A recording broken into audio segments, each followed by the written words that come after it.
යාළුවනේ අද වීඩියෝ එකක් ගෙනාවේ මේ සැරේ O level විභාග ලියපු යාළුවන්ට තාම රිසල්ට් එක ආවේ නැහැ. O level විභාගෙ තිබුණාට විභාගෙ තිබුණේ පෙබරවාරි 17 අයදුම්කරුවෝ 4,50,000ක් විතර ලිව්වා මේ සැරේ විභාගෙ කොහොම හරි.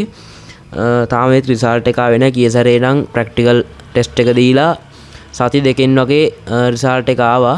ඒත් මේ සැරේ එහෙම වුන්නේ නැහැ.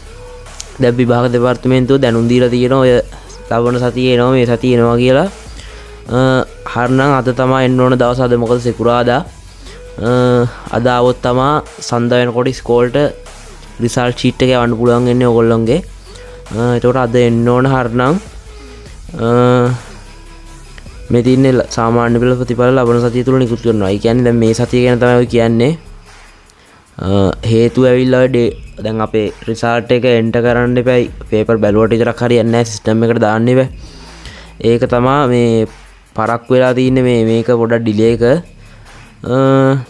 කොහොම හරි අද එන්න ඕන නැත්තම් හෙට අද හරි හෙට හරි අනිවාර්යෙන් අද දවස් දෙකක ඇතුළත අනිවාර්යෙන් එනවා යාළුවනේ. එච්චර යාළුවනේ එහෙනම් කියන්න තියෙන්නේ ඕගොල්ලෝ හොඳට විභාග ලිව්වා නම් ඕගොල්ලන්ට හොඳ රිසල්ට් එකක් ලැබෙයි. එහෙනම් මගේ channel එක subscribe කරලා තියාගන්න.